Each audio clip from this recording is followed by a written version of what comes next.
বিসমিল্লাহির রহমানির রহিম। আসসালামু আলাইকুম। Welcome to Sumi's kitchen and craft. আজকে তৈরি করেছি চিংড়ি মাছের বড়া।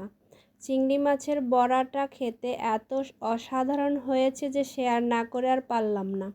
দেখেন, প্রথমে একদম ছোট গুঁড়ো গুঁড়ো চিংড়িটাকে পরিষ্কার করে ধুয়ে আমি পাটায় বেটে নিয়েছি। আর আমি কিছুটা মসুরির ডাল সাথে একটু আতপ চাল দিয়ে ভিজিয়ে রেখে সেটাও বেটে নিয়েছি। এখন এর সাথে অ্যাড করে দিব পেঁয়াজ কুচি। পেঁয়াজ কুচিটা একটু বেশি দিব যেহেতু এটা বড়া। সামান্য একটু আদা বাটা, সামান্য একটু রসুন বাটা, একটু জিরা বাটা, একটু মরিচের গুঁড়ো, তারপরে দিয়ে দিব লবণ, হলুদের গুঁড়ো, আর দিয়ে দিব একটু ধনিয়ার গুঁড়ো।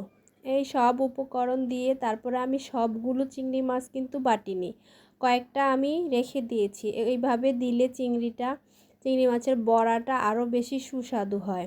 এই তো এখন আলতো হাতে এটা মেখে দিব, যেহেতু আমি কয়েকটা চিংড়ি কাটা ছাড়া, ছোট ছোট চিংড়ি তো আর কাটতে যাই নাই, এমনিতে দিয়ে দিয়েছি। একটু যদি কাটা লেগে যায় হাতে, তাই আস্তে আস্তে মেখে নিব সাবধানতার সাথে।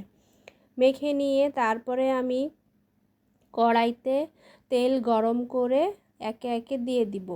দেওয়ার সময় একটু হাতে চেপে চেপে পাতলা পাতলা করে দিয়ে দিব। এরপর এক পিঠ যখন হয়ে যাবে তখন এটাকে উল্টে দিব আর খুন্তিটা দিয়ে একটু হালকা চেপে চেপে ভেজে নিব, যেন ভিতরটা কাঁচা না থেকে যায়। আর চুলার আঁচটা চেষ্টা করব মিডিয়ামে রাখার জন্য। এই তো আমি সবগুলো পেঁয়াজু বলেন, বড়া বলেন, যেটাই বলেন না কেন, আমি এটাকে উল্টে দিয়েছি।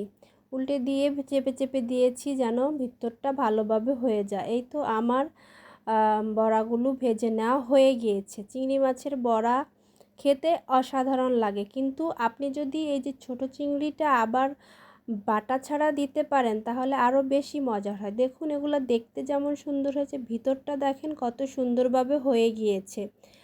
তো আমার বাচ্চারা খুবই পছন্দ করেছে। আপনারাও চাইলে বাসায় ট্রাই করতে পারেন। আজ এ পর্যন্তই। সবাই ভালো থাকবেন, সুস্থ থাকবেন। আসসালামু আলাইকুম। আল্লাহ হাফেজ।